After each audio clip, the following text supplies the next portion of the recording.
ধূর্ত মিস্ত্রি। পালংপুর নামের একটি গ্রামে কালু নামে একজন মিস্ত্রি থাকতো।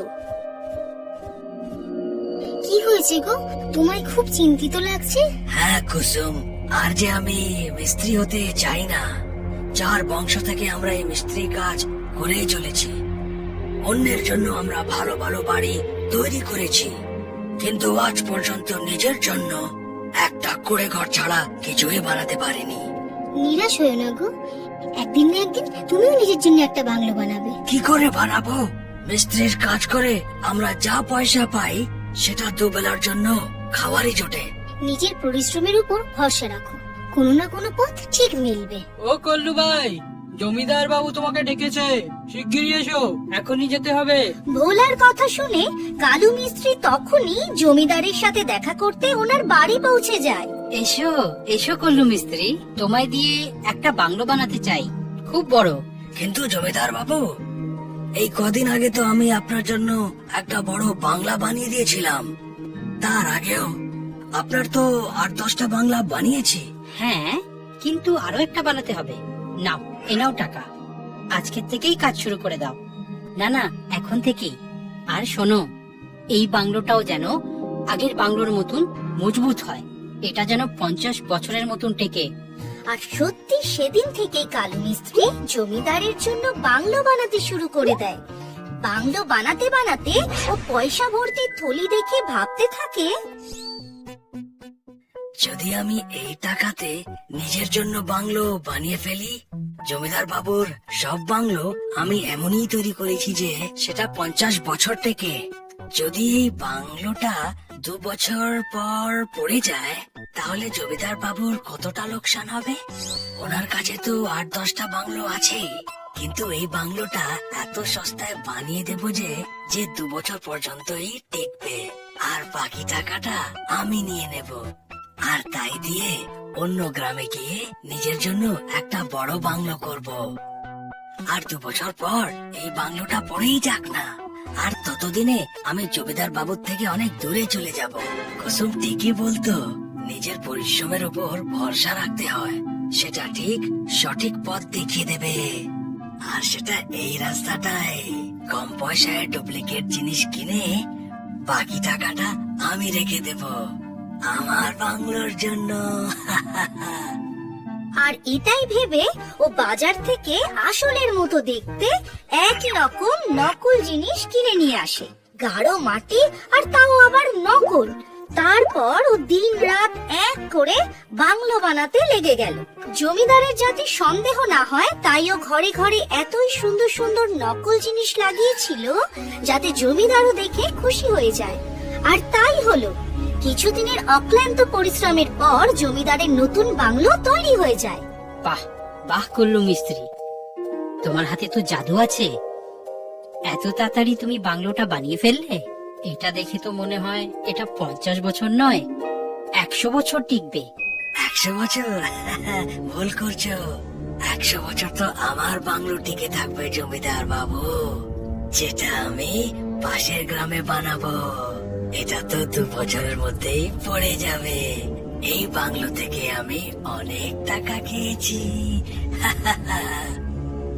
কল্লু মিস্ত্রি, ও কল্লু মিস্ত্রি, কল্লু মিস্ত্রি, শুনছো? ওই, তুমি আজ অব্দি আমার জন্য অনেক বাংলো তৈরি করেছো, আর আমি শুধু তোমাকে তোমার মজুরিই দিয়েছি। আমার পরিবারের একটা ইচ্ছা ছিল যে তোমাকে একটা উপহার দেব, তাই আমি এই বাংলোটা তৈরি করিয়েছি। এই নাও চাবি, এই বাংলোটা এখন থেকে তোমার হলো। ভেবে নাও, এই বাংলোটা তোমাকে উপহারে দেওয়ার জন্যই বানিয়েছিলাম। কিন্তু আপনি আমাকে আগে কেন বলেননি? আমি তোমাকে সারপ্রাইজ দেব ভেবেছিলাম। কালু এখন বুঝতে পারছে না যে ও কি করবে। এত বড় বাংলো উপহার হিসেবে নিতে সে বারণ করতে পারছিল না। ও কেন, অন্য কেউ বারণ করতে পারতো না, আর যদি বারণ করে তাহলে তাকে ওর কারণও বলতে হতো। আর ও এটা বলতে পারতো না যে ও একটা নড়বড়ে বাংলো তৈরি করেছে, আর যেটা মাত্র 2 বছরে ভেঙে পড়বে। শেষে বাধ্য হয়ে ও বাংলোর চাবি নিয়ে নেয় আর নিজের বউয়ের সাথে সেই বাংলোতে থাকতে শুরু করে। বড় বাংলো দেখে যেখানে ওর বউ খুশিতে নিজেকে ধরে রাখতে পারছিল না, সেখানে কালু মিস্ত্রি মোটেও খুশি হতে পারছিল না। আর এই বাংলোতে থাকতে থাকতে ও দিন রাত ভাবতো যে ও কেন এই বাংলো বানিয়েছে, যা মাত্র 2 বছরেই ভেঙে পড়বে। হে ভগবান, এটা আমি কি করলাম? এবার তো আমি পুরোই ফেসে গেলাম। যদি আমি ওই চুরির টাকায় পাশের গ্রামে নিজের জন্য বড় বাংলো বানাই, তাহলে আমাকে জমিদার বাবুকে জবাব দিতে হবে। ওনার বাংলো দেওয়া সত্ত্বেও কেন আমি খরচা করে একটা নতুন বাংলো বানাচ্ছি?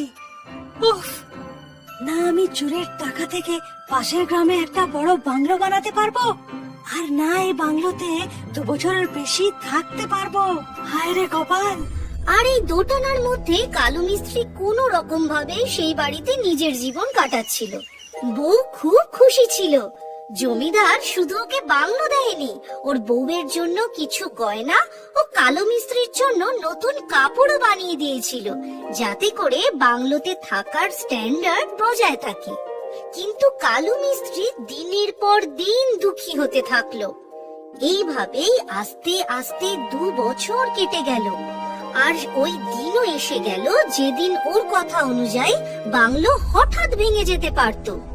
এর একদিন আগে ওর সারা রাত ঘুম এলো না। ও বিছানায় শুয়ে শুয়ে ভাবতে লাগলো, ওহ, কাল এই বাংলোটা পুরোপুরি পড়েই যাবে। যদি আমি এই বাংলোটাকে মেরামত করে বাঁচাতেই চাই, তাহলেও জমিদার বাবুকে জবাব দিতে হবে যে 50 বছর টিকে থাকার আমার বাংলো সেটা 2 বছরে পড়ে যাবে। তুমি কিভাবে জানলে? আর আমার চুরিটা ধরা পড়ে যাবে। ওহ, এখন বাঁচার একটাই উপায়, আমি গিন্নিকে নিয়ে ওর বাপের বাড়ি চলে যাই। কিন্তু আমি আমার সাথে সব গয়না আর টাকা সেটাও তো নিয়ে যেতে পারবো না। তাহলে জমিদার বাবু বুঝে যাবে যে এই সব নিয়ে পালিয়ে যাচ্ছি তার একটাই কারণ, যে আমি জানি এই বাংলোটা পড়ে যাবে। হায় রে ভগবান, তোমার আমাকে সব কিছু এখানে রেখে চলে যেতে হবে। আর কালু মিস্ত্রি সবকিছু বাংলোতে ছেড়ে বউকে নিয়ে শ্বশুর বাড়ি চলে গেল। ওই রাতেই বাংলো হঠাৎ ভেঙে পড়লো। পরের দিন ও যখন ফিরলো, বাংলোর সামনে মাথা ঠুকে ঠুকে কান্নার নাটক করতে লাগলো যে আমার সব সোনা গয়না পয়সা সব বাংলোর নিচে চাপা পড়ে গেছে। জমিদার জিজ্ঞাসা করায় কালু মিস্ত্রি এই বলে নিজের প্রাণ বাঁচিয়ে নেয় যে আমাদের মিস্ত্রিদের জীবনে শুধু কুড়ে ঘরই আছে, তাই হয়তো এই বাংলো পড়ে গেল, নয়তো আজ পর্যন্ত আমার কোনো বাংলো পড়ে যায়নি। জমিদারও তার কথা মেনে নিল, আর কালু মিস্ত্রিও কিচ্ছু না পেয়ে আবার নিজের পুরনো কুড়ে ঘরে থাকতে লাগলো, নিজের পুরনো মিস্ত্রির কাজ করতে লাগলো। কিন্তু এটা বুঝতে পারলো যে মানুষকে মনে রাখতে হবে যে নিজের কর্মের সঙ্গে কোনোদিনই বেইমানি করতে নেই। যদি আমি নিজের কর্মের সঙ্গে এই বেইমানি না করতাম, তাহলে আজ আমিও নিজের বড় বাংলো